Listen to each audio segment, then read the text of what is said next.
नमस्कार, आप सबका स्वागत है हमारे चैनल नेक्स्ट 9 न्यूज पर। मेरा नाम है दीपक गुप्ता। आप सभी को बता दें, एक बहुत बड़ी खबर सामने आई है जहां पर बीजेपी यानी देवेंद्र फडणवीस और शिंदे गठबंधन को लेकर तमाम बातें कही जा रही थी कि आखिर क्यों 39 विधायकों के समर्थन के बावजूद भी यहां पर एकनाथ शिंदे को मुख्यमंत्री पद दिया गया। ये हर किसी के मन में एक बड़े सवाल के रूप में कोसता नजर आ रहा था।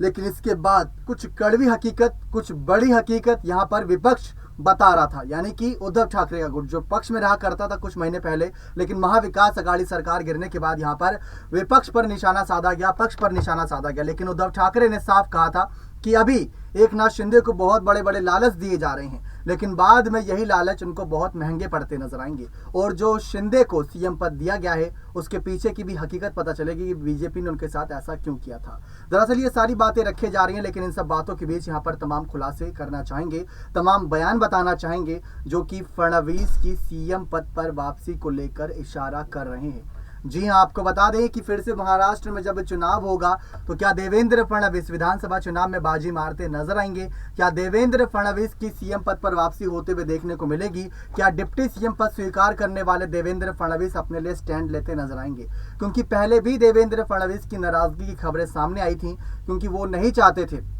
डिप्टी सीएम बनना, लेकिन उसके बाद मोदी, शाह और नड्डा के कहने पर उन्होंने ये डिप्टी सीएम पद स्वीकार करा था। ये खबरों के अनुसार कई सारे आर्टिकल्स में बातें लिखी गई थी। लेकिन अब इन सब के पीछे की हकीकत सामने आई थी, जबकि किस तरीके से फडणवीस को अभी हाल ही में संसदीय बोर्ड की जो बैठक कैबिनेट है उसमें भी जगह मिली, चुनाव समिति की बैठक में भी जगह मिली, और उसके बाद कई सारी चीजें तय होती नजर आई।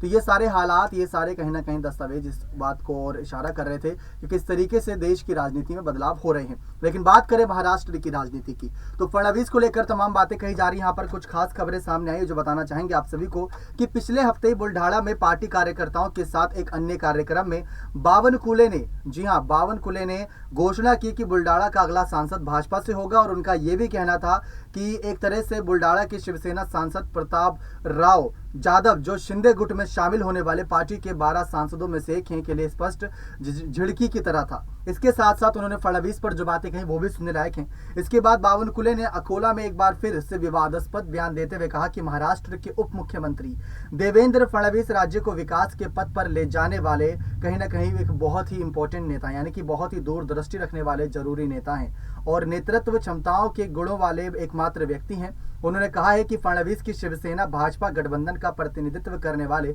अगले मुख्यमंत्री होंगे। जी हां, उन्होंने साफ कहा, दोबारा से आपको बता देते हैं यहाँ पर जो उन्होंने कहा कि फडणवीस ही शिवसेना भाजपा गठबंधन का प्रतिनिधित्व करने वाले अगले मुख्यमंत्री होंगे।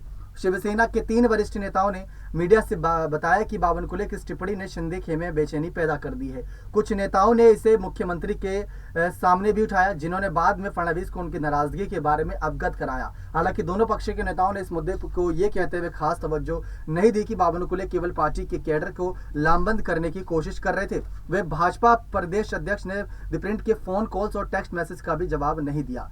जून में उद्धव ठाकरे की जो सरकार गिरती नजर आई थी वो अपने आप में सचमुच विवादास्पद एक पूरा कह सकते हैं मामला था। लेकिन इन सब से हटकर जहां पर देवेंद्र फडणवीस को बावनकुले ने बयान दिया वो अपने आप में बहुत ज्यादा चर्चा का विषय है और शिंदे खेमे में भी परेशानी बढ़ा रहा है, क्योंकि एकनाथ शिंदे के हाथ में अभी जो सबसे बड़ी पावर है वो है उनका सीएम पद। अब सीएम पद को देखते हुए लगातार जो बातें कही जा रही हैं, मुख्यमंत्री पद को देखते हुए जो बातें कही जा रही हैं, वो चर्चा का विषय बना ही हुआ है कि किस तरीके से मुख्यमंत्री पद पर इस समय एकनाथ शिंदे हैं, लेकिन कब तक, ये सोचने वाली बात है।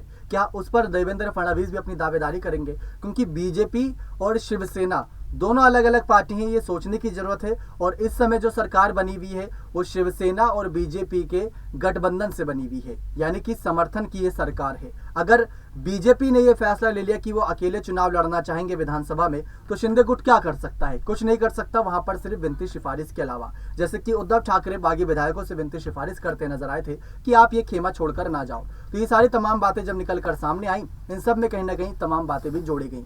अब इन सब से हटकर ये भी देखा जा रहा है कि किस तरीके से राजनीतिक जो चर्चाएं हैं, राजनीतिक जो माहौल है, वो माहौल आने वाले वक्त में फिर से सत्ता परिवर्तन का संकेत दे सकते हैं। जहां एक तरफ राज ठाकरे उद्धव ठाकरे, आदित्य ठाकरे, तो वहीं शरद पवार, अजीत पवार, सुप्रिया सुले सब इस जंग में आगे खड़े हैं। तो वहीं दूसरी तरफ देवेंद्र फडणवीस के हाथ में सबसे बड़ी कमान है, क्योंकि अगर चाहे शिंदे गुट को बड़ा झटका दे भी सकते हैं और चाहे तो ये सरकार में सत्ता परिवर्तन कर भी सकते हैं, क्योंकि उनके साथ कई सारे निर्दलीय विधायकों का अच्छा खासा समर्थन भी है। और निर्दलीय विधायक जब उनके साथ समर्थन में है और आने वाले जो विधानसभा चुनाव होंगे तो वहां पर उनका जो जीत का आंकड़ा है वो बढ़ता ही नजर आएगा, घटेगा नहीं, क्योंकि शिंदे गुट ने बीजेपी का समर्थन करके उनको सत्ता में आने का मौका दे दिया।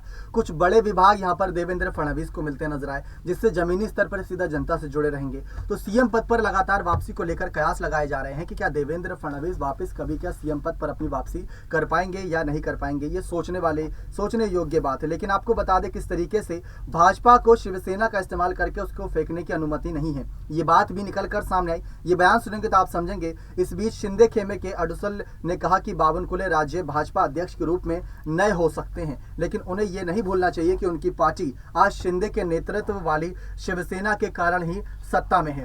उन्होंने कहा कि हम भाजपा को शिवसेना का इस्तेमाल करके उसे फेंकने की अनुमति नहीं देंगे। दरअसल अमरावती के सांसद ने मीडिया को बताया कि भाजपा 2.5 साल से सत्ता से बाहर थी। मुख्यमंत्री एकनाथ शिंदे ने तो कहीं ना कहीं ना तो भाजपा को शिवसेना को खरीदा है, ये बात करते नजर आ कि भाजपा ने शिवसेना को खरीदा नहीं है, वो उनके साथ समर्थन में खुद ही आए हैं। और ना ही शिवसेना ने किसी पार्टी के सामने आत्मसमर्पण किया, यानी बीजेपी के सामने उन्होंने आत्मसमर्पण नहीं किया। बावनकुले को ये याद रखना चाहिए कि और ऐसे बयान देने से बचना चाहिए जो गठबंधन को प्रभावित कर सके।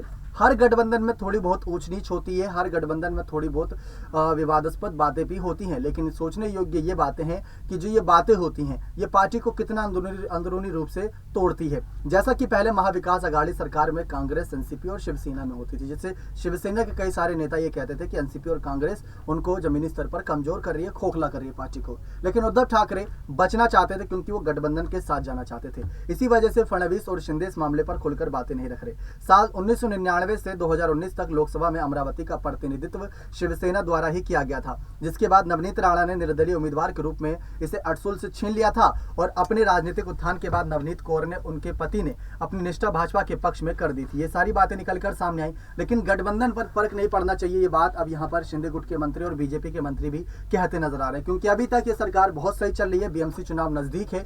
बीएमसी चुनाव में जब यहाँ पर आमने सामने यहाँ पर दोनों पार्टियां होती नजर आएंगी तो तमाम बहुत ज्यादा खींचदान भी मजेगी, क्योंकि एक तरफ उद्धव गुट, दूसरी तरफ शिंदे गुट और सामने शरद पवार की एनसीपी और कांग्रेस पार्टी भी होगी। तो वहीं दूसरी तरफ बीजेपी के समर्थन वाली सरकार जो शिंदे की सरकार है वो भी होती नजर आएगी। तो ये सारी तमाम जानकारियां थी जो अपने आप में बहुत दिलचस्प थी, लेकिन फडणवीस के दोबारा यहाँ पर सीएम पद पर वापसी को लेकर तमाम कयास लगाए जा रहे हैं। लेकिन हम आपसे पूछना चाहते हैं कि आप महाराष्ट्र की सत्ता में सीएम पद पर किसे देखना चाहते हैं। अभी हाल ही में जो राज ठाकरे ने बातें कही थी वो बहुत दिलचस्प थी। राज ठाकरे ने साफ कहा था कि किस तरीके से जो महाराष्ट्र में इन दिनों हो रहा है, जनता को भी पता नहीं चल रहा कि हमने सरकार को किसको वोट दिया था, किसकी सरकार बनी और कौन सी सरकार फैसले ले रही है। क्योंकि कोई कहता है कि शिंदे यहाँ पर है लेकिन फडणवीस फैसले लेते हैं, कोई कहता है कि फडणवीस यहाँ पर सीएम बनना चाहते थे, लेकिन जब सीएम पद सौंपा गया यहाँ पर एकनाथ शिंदे को तो उनकी चल रही है। और वहाँ पर दूसरी तरफ समर्थन मिला था बीजेपी और शिवसेना को, सरकार बनी महाविकास अघाड़ी की। तो बहुत कंफ्यूजन है। लेकिन आप सवाल रहेगा सीधा सीधा कि आप किसे मुख्यमंत्री पद पर देखना चाहते हैं। अपनी राय खुलकर कमेंट सेक्शन में जरूर रखिएगा। बने रहे चैनल के साथ ऐसी और तमाम बड़ी खबरों के लिए बहुत बहुत धन्यवाद।